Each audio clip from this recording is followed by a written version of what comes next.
So he says, I asked you to do something freaky. So I say, so you've been treating me like, because I didn't, another man for you to see. Hi guys, welcome back to another video. I know I have been gone for like over a year now. Yeah, anyway, so today I'll be sharing one of my life stories with you and some lessons that I learned from it. And hopefully if you're in a situation, I mean, God forbid you're in a situation like what I'm going to share, hopefully my experience can influence you in a good way. I was 21 at the time and I was working in New Kingston, corporate job, and I met this man that was almost twice my age. Yeah, I can't believe I'm sharing this story, but it's been on my heart, and I'm just gonna be obedient and say what I have to say. He worked next door to me. You know how Jamaican man stay? You know how them look woman already. I'm not talk about it, not that one day, but it was more him introduce himself to me, and I guess he's been freeing me for a while and what have you. I met him on Thursday and he invited me out to lunch on the following day, Friday. Yeah, so, and he paid and everything, right? I was speaking to this man for like 3 months, and then I noticed that he kept pressuring me to be in a relationship, to be exclusive with him, call it that. Because of the kind of work that he did invite me out to be around him. I'm not gonna call it a date. I don't know if I want to call that a date because he was kind of working anyway. And then we would talk on the phone. So that was it. It wasn't like we went out on dates, you know. At the time, I think I wanted to be in a relationship like real bad. I didn't want somebody, you know, and this person was giving me attention. He was saying everything that I wanted to hear. Red flag number 1. So I said, okay, I mean, what could be the harm, right? I've been talking to him for 3 months. He's been decent towards me. Okay, I'm in a relationship with him 3 months. May, June, July, August.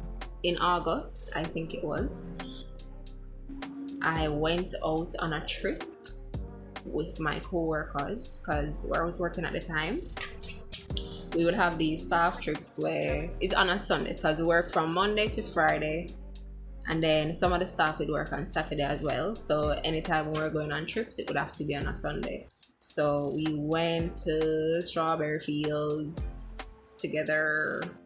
If I said the place name, he wasn't there with me. This is my boyfriend. I was just sending a picture of me in my bathing suit, you know, trying to keep that little thing going, right? If I'm gonna send the man the picture here, so which part of the picture there with you and your man?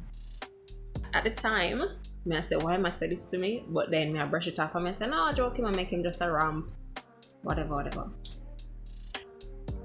I like the following week I would go back to work and I talk to him. Is that the man just keep down in my skin, which part on Monday.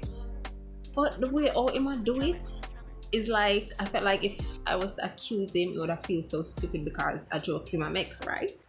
Wrong. No, that's not what he was doing. Then we have this other style where he would want to see me on his terms, not for a date, read between the lines. And if for whatever reason I say no or I refuse, he would have instantly accused me of having another man. Like every time I think about it, I'm like, why am I never run? I remember one day I had gone to see him and he was carrying me back home, or at least close to home, and he was on the phone and it was a female, and I hear my man left on a piece of argument like he must say when she got invite him to church, or you know, they're kind of like talking about seeing each other with church mixed up in the middle of it, which this man do not go to church. So I was in the vehicle. I'm like sitting beside him. Say, what kind of argument this him have beside me? I asked him, say, so oh yeah, plan for me people at church or go to church and you're not gonna go with me and not invite me gonna wear nothing. My turned to me and said, me say I don't go out much, which is why him not express no interest for go out with me or carry me out. And at this point, it was clear to me that he was looking for somebody to use, and I was that person, his little pet that he would use, and that's what he really wanted me around for, somebody to control and manipulate. So this was the last straw, by the way. I'm gonna tell you something was in between that time there. So imagine, I'm 21. This was my second job in the time span of me working. I'm still coming up in the world, still getting my foot in. This man, I'm positive that his job was paying way more than what I was getting. He asked me to lend him some money.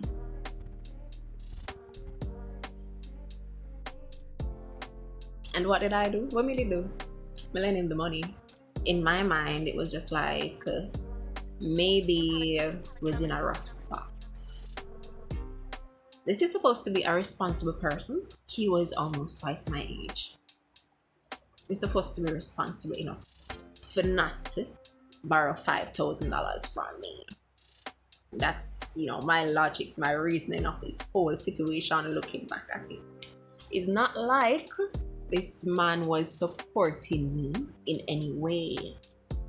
That is the worst part about it. He not bring me out, he not ask me how me eat, he not put credit on my phone, him not bring me go home for make me save from bus fare. Nothing.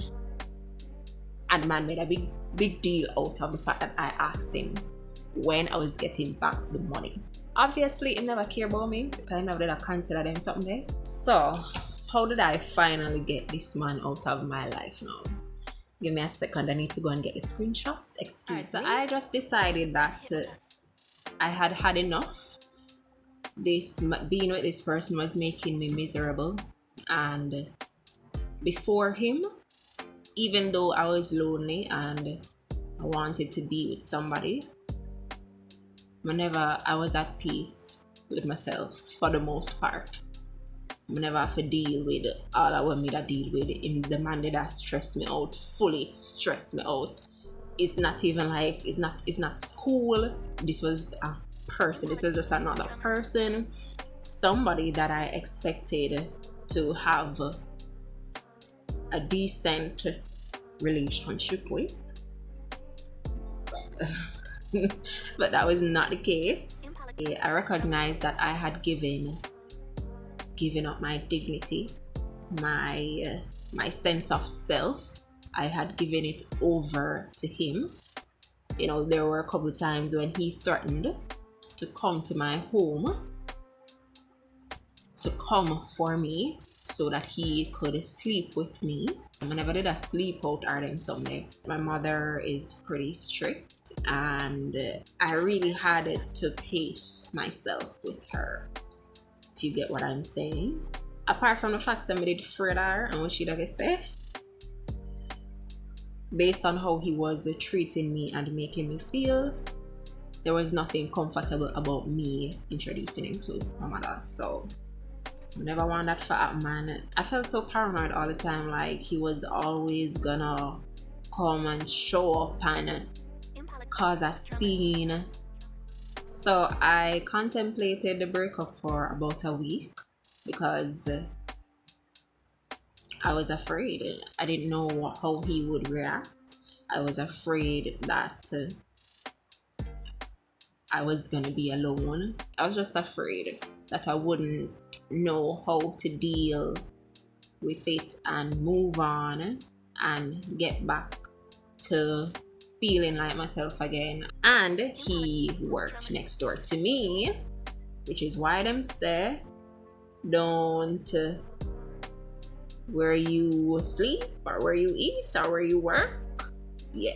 Oh, and the reason why I messaged him to break up with him was because I was calling him and he never did answer his phone. Yeah, he did have that style there too.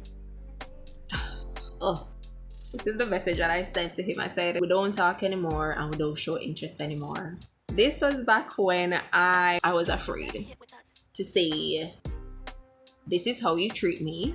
I don't like it. And I move it on with my life. I'm afraid for just say that. We don't talk anymore and we don't show interest anymore. So I think it's time we ended this thing we call a relationship. And I'm not blaming you. It's just the reality. Oh, seriously? Really? I can't believe myself. That's why I deliberately did not read these last night. So, and I'm not blaming you. It's just the reality of our situation. So he says, why? So I say, I told you. I liked how we were before we got together. That is the exclusive. Right. So you see, before we become exclusive, him did assure me say yeah. And then after we become exclusive, after we're together now, him start to treat me like garbage. So I liked how we were before we got together and it doesn't seem like we're going back there. I don't feel like I'm in a relationship with you. All I get from you these days are accusations, even though you're neglecting me. And when we do talk, it's about sex or that I don't want to see you to have sex. Is this a different day? Wow. So him sending that video was his response to what I had said. So this is a different day. And then you read my texts and ignore them. Do you really expect me to feel wanted by you after all of that? He says yes. Oh, Jesus Christ. So then I ask him why. He responds and says, I am upset with you. He's upset with me. So I asked him why. Then he says, I asked you to do something when I was away. What you asked me to do? And when did you realize that you were upset with me? Because as far as I'm concerned, it's not like we had any big argument or any falling out for him to be upset with me. So what is he talking about? So he said, did I ask you? I guess he was typing fast. So I must say, I told you before that I didn't want your mind games, yet here we are. She's like, what? So I said, are you going to tell me why you're upset with me or not? So, what? So he says, I asked you to do something freaky. So I say, so you've been treating me like, because I didn't, another man for you to see. So the man say, you never kept your word. So I said, you never kept your word about giving me my $5,000 back. So he said, wow, that's the second time he brought it up. Okay, the freaky thing now. Yeah, him the gone a foreign at the time, and he's like, I want us to do something when I come back. So I asked him what it was, and he told me. So I said I would think about it. I thought about it, and just no. No, thank you. No, and no. So him say, wow, that's the second time I brought it up. Nothing more to say. I said, I don't want it. You can keep it. Because by this time, I say, I'm trying to break up with this man. I really don't want to have nothing to do with him. Next thing, him go over the money and bring it to me or something. I don't know. I'm going to trust him. Don't want anything else to do with him. Yes, I brought it up, but a good fee and him could have go do something with that. He says, sorry, I will leave it over your work. Don't want anyone above $5,000 over my head. Shake my head. Bye. This brother is over here trying to hijack my breakup. You know, me I break up with you. Look on the foolishness where I come up with now. And I guess he was doing all of this to try and make me feel bad and apologize and beg him, and but I was over it. You are ridiculous. And then he says, I could never give you anything or lend you and keep throwing it in your face. Sorry. not that. Sorry to do that. Take care. Okay then. So I respond and say, I told you that I wanted to break up with you, then you tried to play it off. I said we are done, no need to communicate, and type, cool, we're done, we break up. I said, okay, goodbye, just remember that you're at fault too. So he says nope, and then he says, it's my fault, I total whatever that was. I blocked him after this, and I never spoke to him again. I saw him like the following year around February. Like him talk to me and I'm gonna snap him in my youth all on by my hand. So much should be my family. I thought, oh, don't walk away from me. And people say things that them don't mean all the time, and I'm gonna go about my business because work is done and I'm yard my did I go, and yeah. And I saw him a couple times after that because, as I said, it wasn't weird that I saw him because he more next door to me. I'm extra cautious about people that I talk to now, and I don't make excuses for people anymore. I just don't do it. If you're not acting right, I'm gonna tell you that you're not acting right, and if you don't do anything about it, gone about my business. So, cause this is not worth me losing my mind over nobody. Nobody. No man, no woman, no pitney, nobody. It was obvious that I was seeking validation externally. I had lost my sense of self, and I really wanted somebody to tell me who I was and validate who I was to make me feel better. At the end of the day, you have to love yourself first. You cannot pour from an empty cup, and this is how you find yourself in trouble most of the times. And you have to love yourself more in a situation like this. Love starts with God, and then you, and then somebody else. So like, share, subscribe, and tell me below if you can relate to this story. All right, so I will see you in my next one. Bye.